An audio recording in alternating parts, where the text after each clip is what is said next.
I met my buddy at the eye examining, and he said he was surprised to see me because, you know, I just... And he said, "What are you doing in here?" And so I was about the same time I asked him, "What are you doing in here?" And he was sad, so I knew there was something wrong. I knew there was something wrong. So I asked him, I said, "Leon, what's wrong?"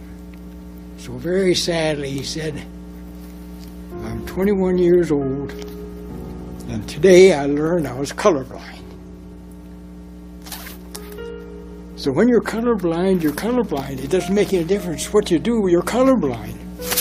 So they were trying to be nice to appease him and so forth, so they told him to go back in the dark room and sit for a little while and try the test again. Well, you know, they were trying to make it nice so he could fade out without too much ill effect. But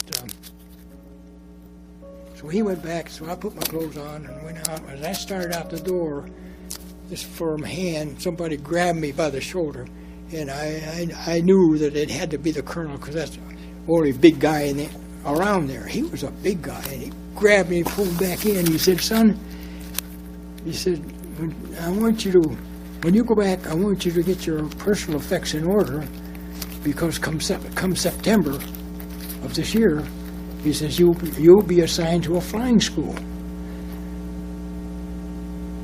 So with that, you know, boy, both my feet went off the floor. So before I could even say anything, I whirled around and I took off. And I didn't, I think I saluted him. But I thanked him. I didn't salute him. Because I thought, boy, I better get out of here before he changes his mind.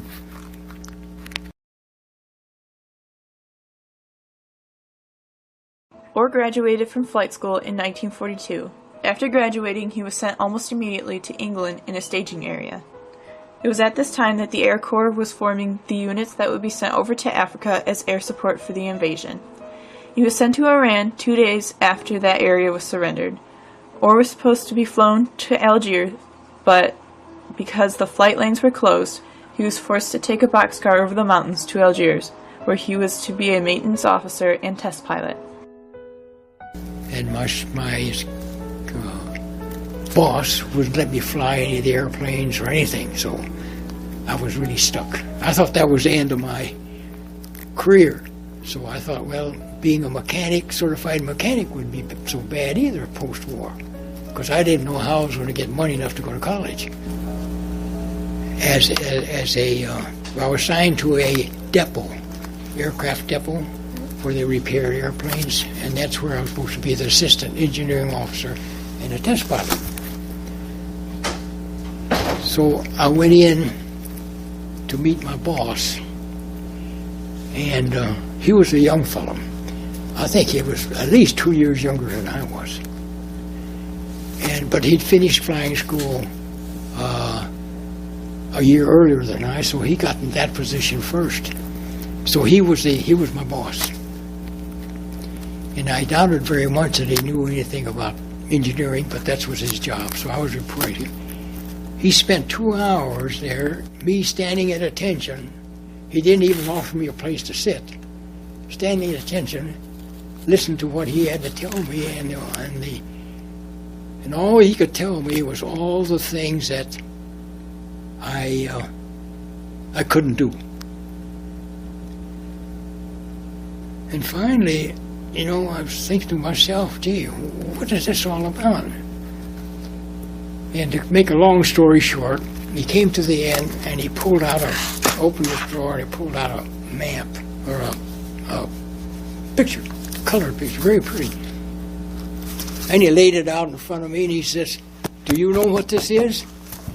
And sure, I knew what it was, but I wasn't going to tell him. So I said, "No, it's beautiful." He said, "That's every decoration made for the armed forces." And it was beautiful. And he says, "I'm going to get one of these." And out of curiosity, I said, "Gee, I'd like to see what he had." So he had we didn't have dry markers like we have now. I think he had a piece of crayon or something, black. And this beautiful picture, he drew a circle around this DFC or whatever he had. And then he asked me, he says, do you know what these letters stand for? You know, I'm really dumb now. I mean, I'm the dumbest thing that ever walked into this place. And he says, you know what this means to me? I said, what is it? It's plain as day, you know. He says, DFC. And he went into a long explanation what that was. He says, that's a Distinguished Flying Cross. So I said, yeah, that's beautiful. I said, that was very fine. So finally, somehow we ended that conversation and I left. One Friday afternoon, you know, everything ends Friday, you know, on a post like that.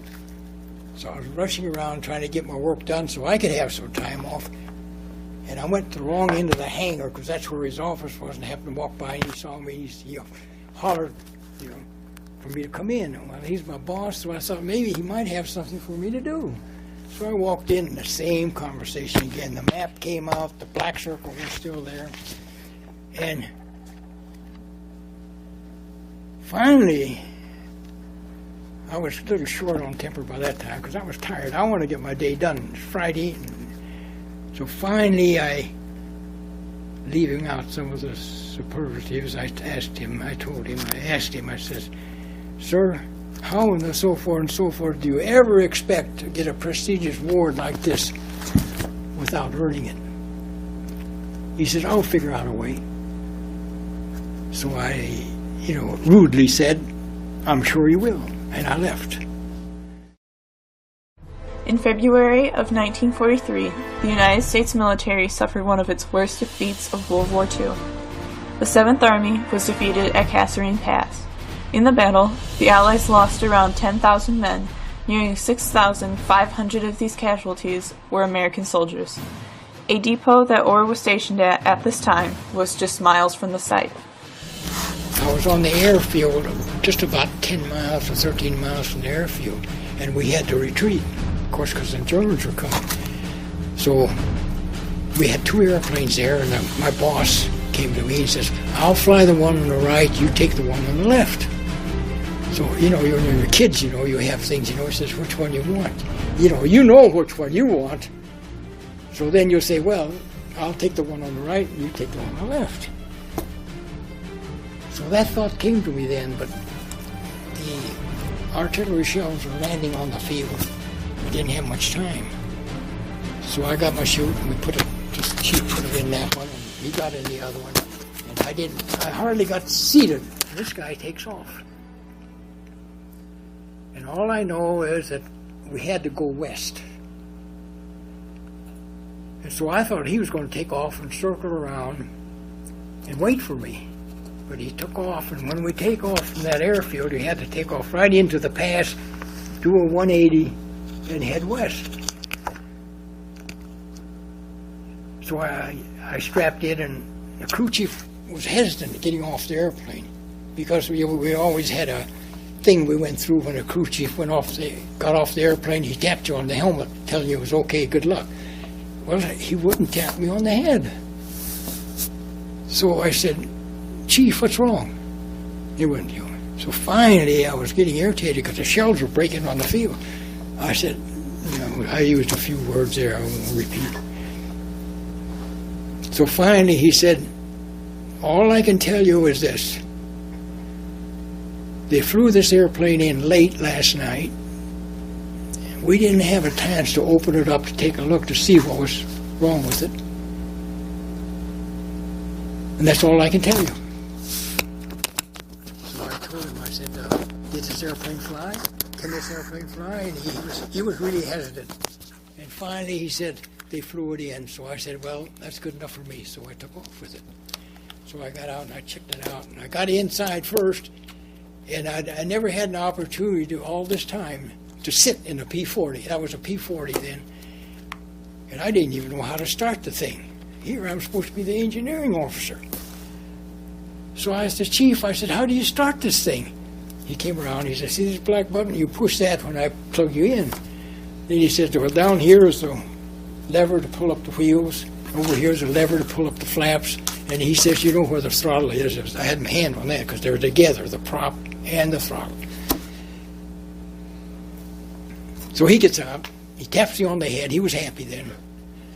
And he gets out and he plugs it in, waves, and I plug it in, and I push the button, and boy, it started up. And I couldn't see anything wrong. I took it down, and we always checked the mags out to see if it was going to run. It worked out all right. So down the plateau I went. And I took off, and I had to do the 180 down at the end, at the pass, turn around and come back. And the only thing I knew, I had to go west, so I thought, well, I'll follow the road where the truck went. So I followed. Finally, they were going up a overpass to get over the summit to get out of this valley where the plateau was. And I caught them just as they're going up. And just as I got even with it, there was a big explosion in the front of the airplane. Fire, oil, and everything was spewing out of that thing. And I wasn't very high. So what I did, I thought, well, it's fortunate it was sloping down, so I had a little altitude that I could drop the nose. I dropped the nose, and I turned around, and I nursed it back to the field where I took off, and I got it down. I came to a sudden stop at the other end, and I jumped out in a hurry to look to see where it stopped me, and it was a 55-gallon drum of aviation fuel. I coasted right into the gas disbursement area. So I took my gun out, my 45 out, and they said, well, if you fire into these cans, they'll burst into flame. So I shot about 6 times into that thing because I was in a hurry, and nothing happened. So I watered up some grass and went around and dipped it in the gas, and I'd be sure I walked on the high side on the field, and I tossed that in there, and boy, that thing exploded and it started to burn.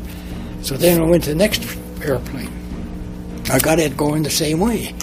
I was on my 3rd one, and here came the truck. I was surprised to see the truck come back. And they saw what I was doing, so they turned around. They had 10 enlisted men on the back end, so he went to one plane, he stopped. One man would get out with a pickaxe. He'd cut a hole in the gas tank and set it on fire, and he'd go to all 10 men, then he'd go around, round everybody back up. Then he came over to pick me up. And that was the first time I come to realize, I said, how in the world was I thinking about getting out here when I was by myself? Escaping never occurred to me. And the master sergeant got out and he said, get in here, because it was getting cold, and I only had my light shirt on. And so I said, no, this is your deal. So I got in the back, and one of the enlisted men came back there and he said, sit down here. So I sat down, and they all sat down with their backs against me. And so we get the body heat to stay warm, because it gets cold. Even in the dead summer, you get out in that desert, it gets cold at night. So we take off, and I got tired, so I said, let me up and stretch my legs. I got up, and I looked out, and I saw a light in front. We were going up this hill.